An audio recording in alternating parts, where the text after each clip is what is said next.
You think $85 is nothing? For her it is, but not for the people who know what stands behind those $85. Municipal court that morning is ordinary. Humming lights, worn benches, people in cheap coats studying tickets as if they might change. A man in steel-toe boots rubs his forehead. An older woman counts folded bills in her purse. Most here are deciding what they can go without if the judge doesn't cut them a break. Names are called, fines read, soft, "Yes, Your Honor," in reply. The room settles into its usual rhythm until the doors open. She walks in like she's late to brunch, not a hearing. Early 20s, flawless makeup, phone in hand, a slim bracelet flashing when she swipes the screen. Her coat hangs in the easy way expensive things do. She doesn't look left or right as she moves down the center aisle. At the counter, she lets a bag drop to the floor and sighs, loud enough to reach the back row. "Can we do this quickly?" she says toward the clerk. "I have a meeting in 20 minutes. She doesn't look up. The man in steel-toe boots snorts and stares at the floor. The older woman closes her purse. A low voice from the benches says, "Must be nice." And then the room goes quiet again. On the bench, the judge takes her file. Another traffic ticket, he thinks, until he sees the signature at the bottom. The last name is one he has heard all month on the evening news. Hearings, investigations, lawyers at microphones. He lets the silence hang a moment longer than usual. "State your name for the record," he says. She finally lifts her eyes, more impatient than uneasy, and gives her first name. When she adds the last name, heads turn. The clerk's pen pauses. The judge reads from the citation. "Parking in a restricted government zone. $85 fine." She laughs, a quick, bright sound that doesn't fit the room. Seriously? This is about parking? She glances sideways, as if expecting someone to roll their eyes with her. That's pocket change. She isn't trying to be cruel. She simply believes it. On the benches, the words land like a slap. The older woman drops her gaze. $85 is a week of groceries. The man in boots slowly curls his hand into a fist on his knee. Farther back, someone exhales hard, as if they have seen this scene too many times. The judge studies the young woman over his glasses. When he speaks, his voice is calm, but there is no softness in it. "Miss," he says, "in this courtroom, there is no pocket change. There is responsibility." Her smile thins. She straightens, realizing the laugh didn't land. Everyone else in the room feels it. This will not be just another quick fine and a receipt for $85. She sits with perfect posture, legs crossed, one heel tapping the floor in a slow, measured rhythm. Her chin is lifted, expression steady, almost sculpted.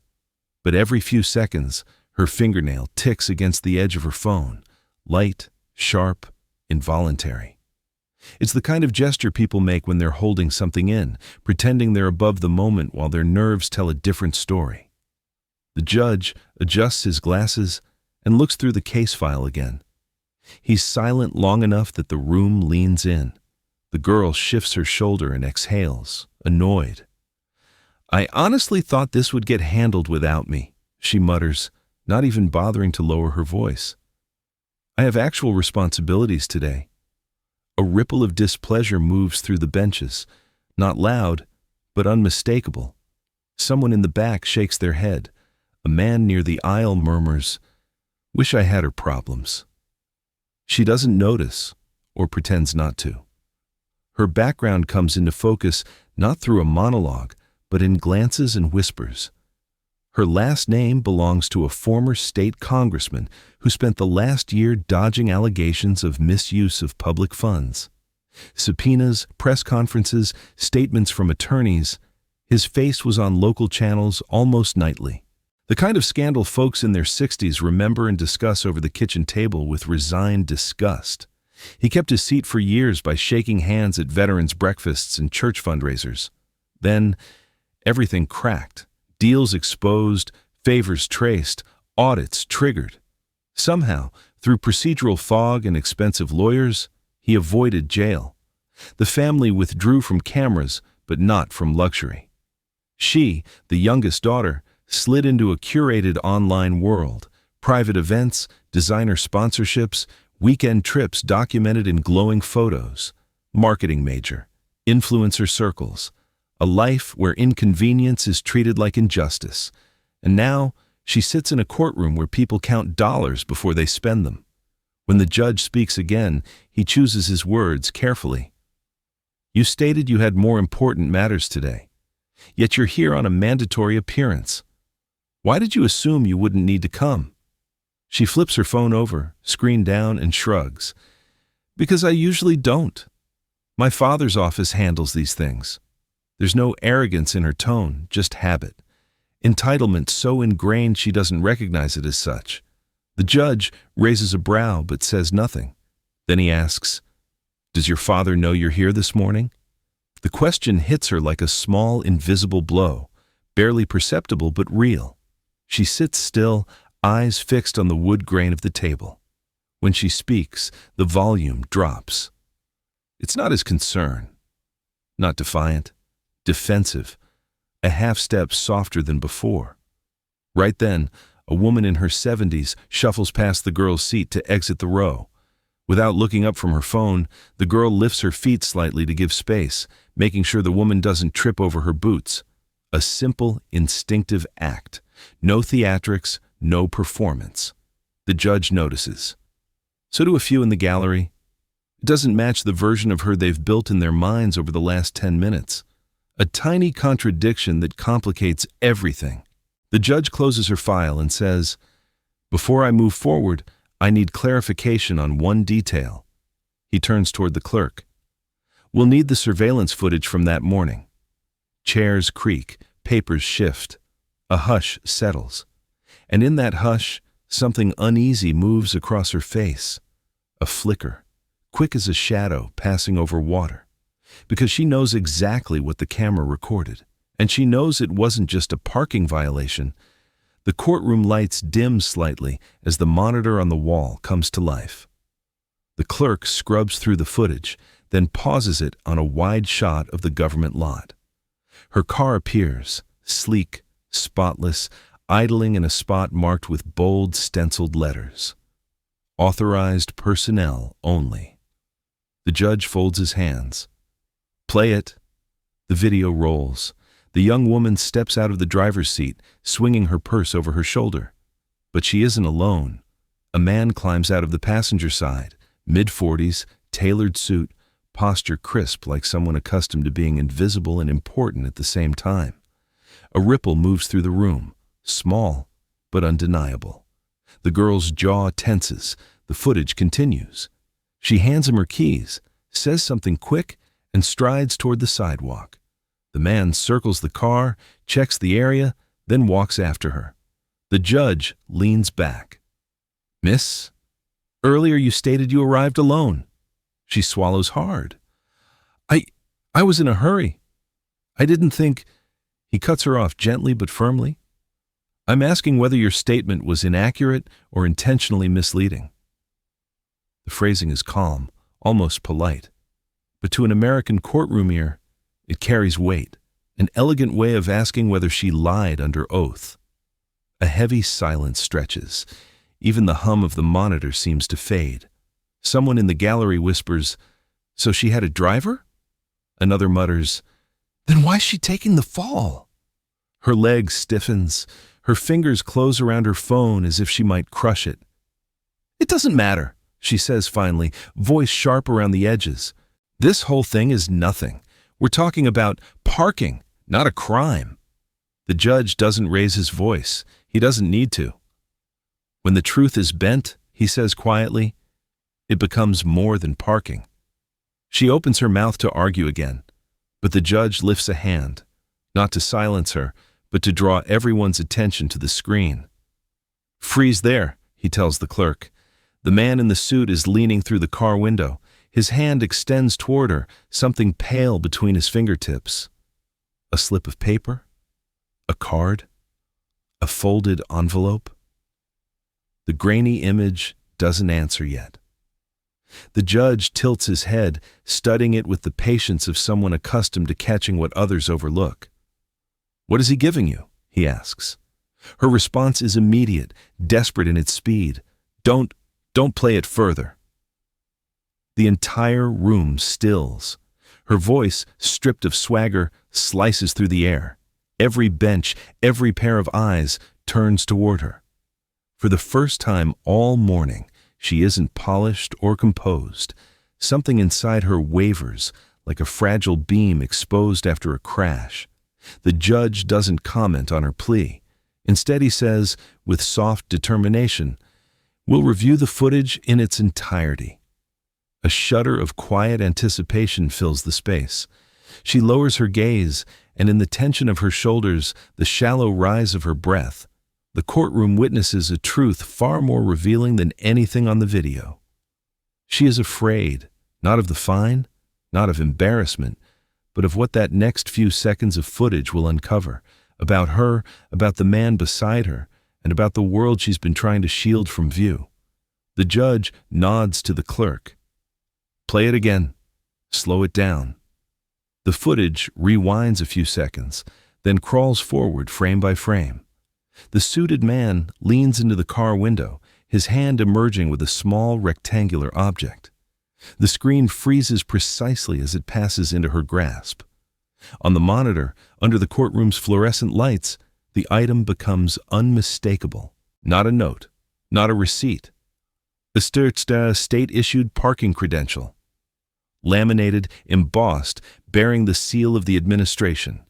And at the bottom, a printed name every person in that room has heard repeated in news reports for months. Her father's. A low gasp brushes across the gallery, soft but piercing. Someone whispers, "That's the pass the reporters said disappeared." Another breathes, "So that's where it went." The clerk shifts uncomfortably. Even the officer by the wall straightens, jaw tight. The judge's expression changes, not shocked, but saddened in a way that experienced men sometimes are when they've seen too many patterns repeat. He turns to her. "Miss, did you know you were using a government-issued pass that was not assigned to you?" She doesn't speak. Her throat moves as she swallows, eyes fixed on the still image, her hand clutching the credential like a lifeline made of borrowed privilege. The judge repeats, gentler this time. "Did you know?" Her lips part, but no words come. Then, like someone tearing fabric along a hidden seam, she says, barely audible, "I didn't want to. He told me to." A rustle sweeps through the room. The judge's voice remains steady. "You're referring to your father?" She hesitates, this time not from arrogance, but from something deeper, heavier. When she finally answers, the veneer she's worn all morning slips off. "He controls everything. What car I drive, where I go, which door I enter. He said the pass couldn't be found. He said—" Her breath catches. "He said using it would make it disappear." The judge studies her with a quiet, searching gaze. Years of watching truth pry its way out of people have taught him when a person is inventing excuses, and when they're finally telling something close to their own buried reality. She looks nothing like the girl who marched into the courtroom smug and untouchable. Her shoulders have lowered, her palms tremble on the table, and her breath comes unevenly, as though she's been holding it for years. The judge returns his eyes to the monitor. "Continue the video," he instructs. The next frames reveal the man placing the pass back into her purse after she exits the car, slipping it between a lipstick case and a folded wad of cash. His movements are careful, practiced. This isn't improvisation. It's routine. The judge stops the playback. The room feels colder now, the way a house does when someone opens a door you didn't realize was locked. The girl presses her hands together. When she speaks again, her voice barely breaks through the hush. "I wasn't parked there to save time. I was parked there to hide it." She nods toward the frozen image. "He said if I kept it with me, no one could link it back. If they raided the office or checked the cars, it wouldn't show up." Her confession hangs in the air like heavy dust. No one looks triumphant. No one smirks. Even those who came in irritated with her privilege now wear something else. Pity, maybe, or recognition that corruption rarely stays confined to the powerful. It spills downward onto the young, the obedient, the unprepared. The judge allows the silence to stretch before he speaks. "Miss," he says quietly, "you were involved in something far more serious than an $85 citation." She closes her eyes, and two silent tears slip down her cheeks. Not dramatic, not performed. Just the first honest evidence of how long she's been carrying something she never chose.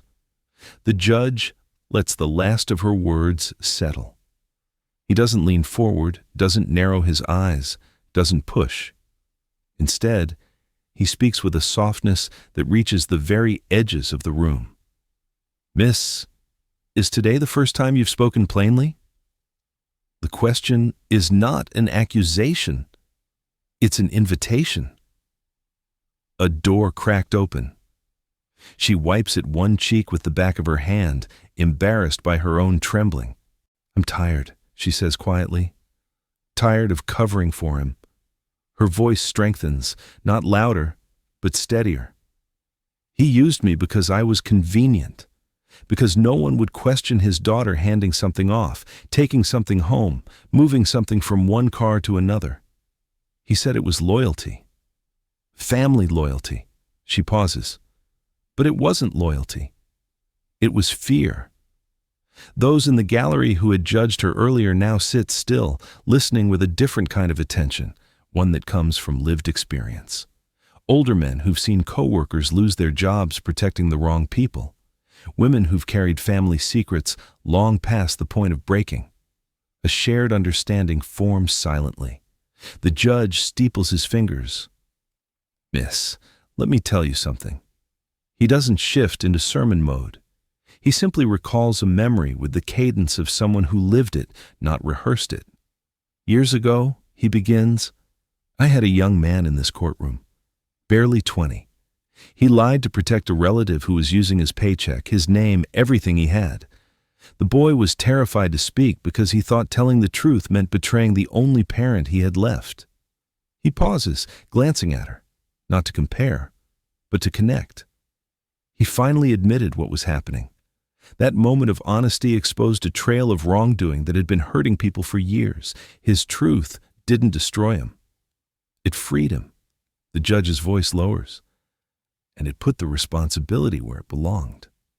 The girl stares at him, absorbing every syllable like someone who's been waiting for permission to hear them.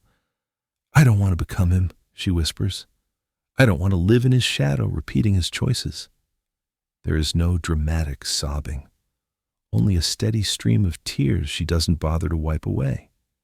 Tears not of guilt alone, but of recognition, of awakening. The judge nods once, solemnly. "I'm not a criminal court. I cannot investigate your father, but I can do something within my authority." He lifts her citation. "For the violation in front of me, I'm reducing the fine to the lowest amount allowed." A few people in the gallery shift, surprised, but he isn't finished.